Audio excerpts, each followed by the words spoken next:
नमस्कार, मैं doctor Anita Mathur, department of geography, Babu Shobharam government arts college Alwar.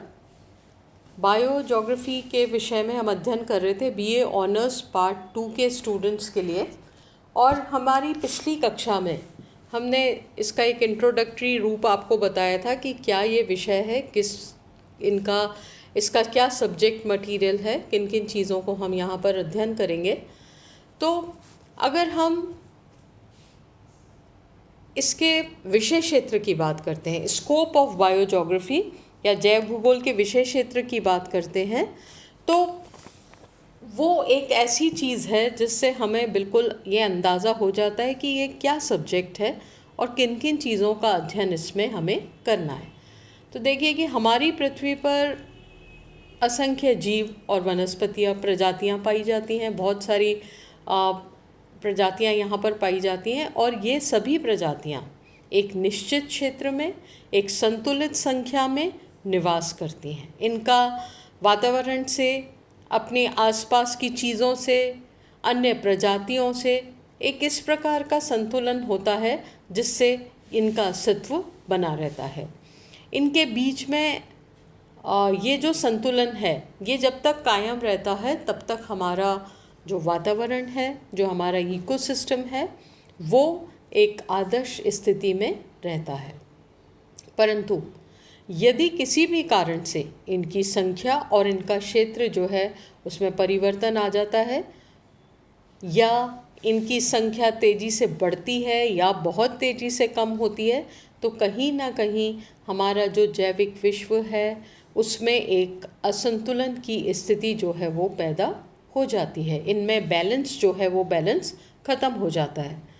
इन सभी तथ्यों का अध्ययन हम इस जैव भूगोल के अंतर्गत करते हैं और इसीलिए इस विषय का जो विषय क्षेत्र है ये बहुत व्यापकता लिए हुए है।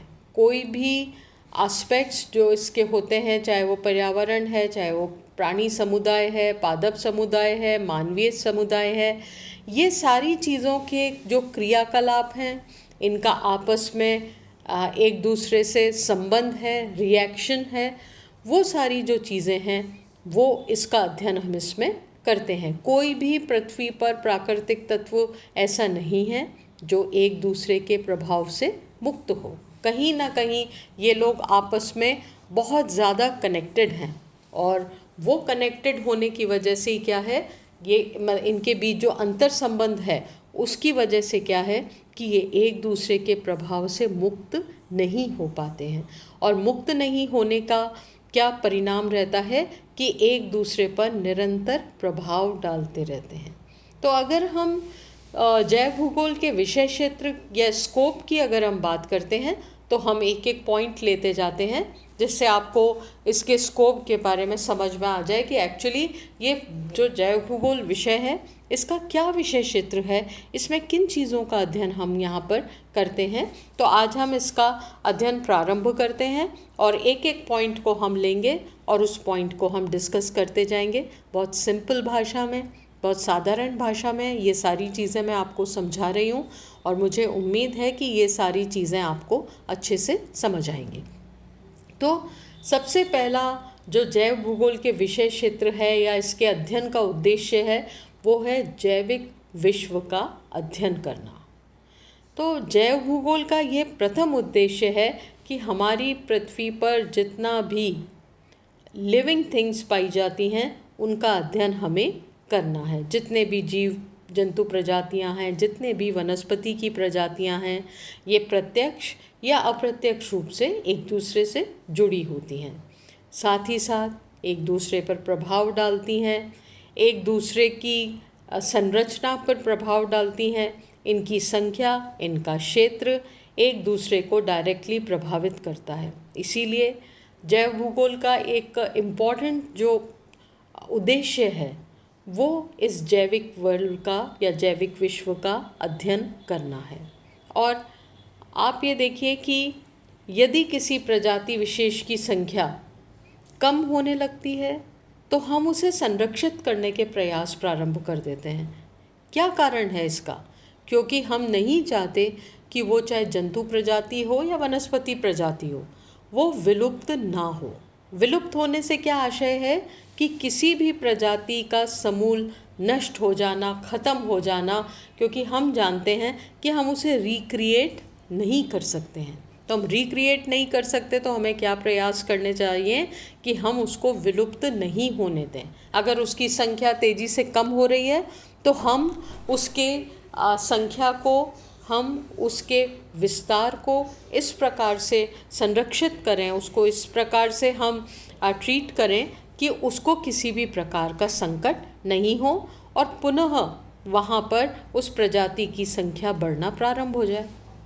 ऐसा हम क्यों करते हैं? ऐसा हम इसलिए करते हैं क्योंकि हमारा जो पारिस्थितिक तंत्र है उसमें इन सभी चीज़ों का कंट्रीब्यूशन है और किसी एक के ख़त्म होने से उसकी बैलेंस में फ़र्क पड़ता है।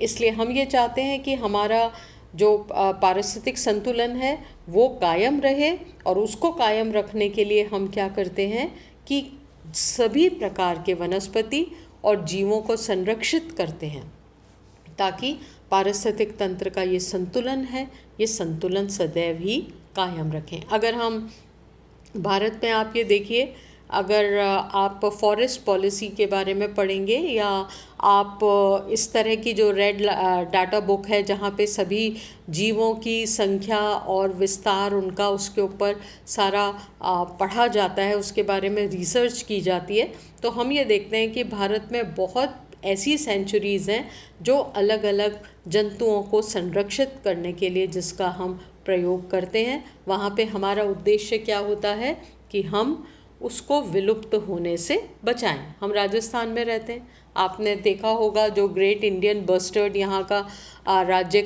राज्य पक्षी है जिसे गोंडावन कहते हैं हम।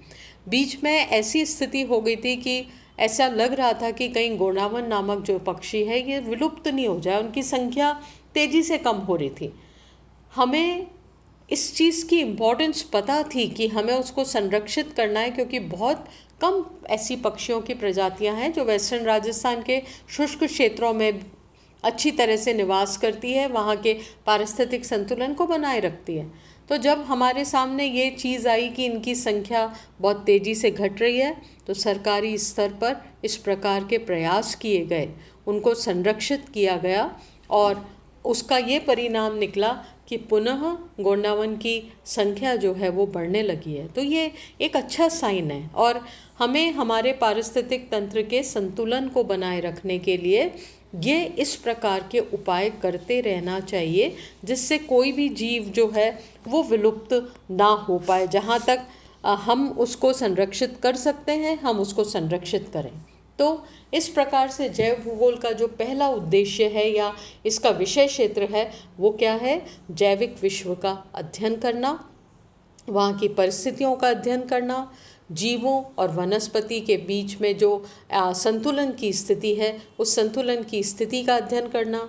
अगर किसी भी कारण से मानव के हस्तक्षेप के कारण या कुछ प्राकृतिक उथल पुथल के कारण इनकी संख्या में, इनके क्षेत्र में कुछ असंतुलन आ रहा है तो हमें उसका भी अध्ययन करना चाहिए और साथ ही साथ हमें उस बैलेंस को वापस कायम करने के प्रयास करने चाहिए जिससे हमारे सामने कभी भी इस प्रकार की स्थितियां नहीं आए कि वहाँ पर किसी भी चीज़ के विलुप्तीकरण की समस्या हमारे सामने आ जाए। क्योंकि एक बार विलुप्त होने के बाद हम उसको कुछ नहीं कर सकते, हम वापस उसको हम रिक्रिएट नहीं कर सकते हैं और एक बहुत बड़ा जो लॉस होता है वो लॉस हमारे सामने आ जाता है। हम अलवर में रहते हैं, हमने सरिस्का का एग्जाम्पल देखा है कि कभी ये वो क्षेत्र था जहाँ पर जो टाइगर्स थे वो बहुत अच्छी संख्या में थे, पर ह्यूमन इंटरफेरेंस की वजह से,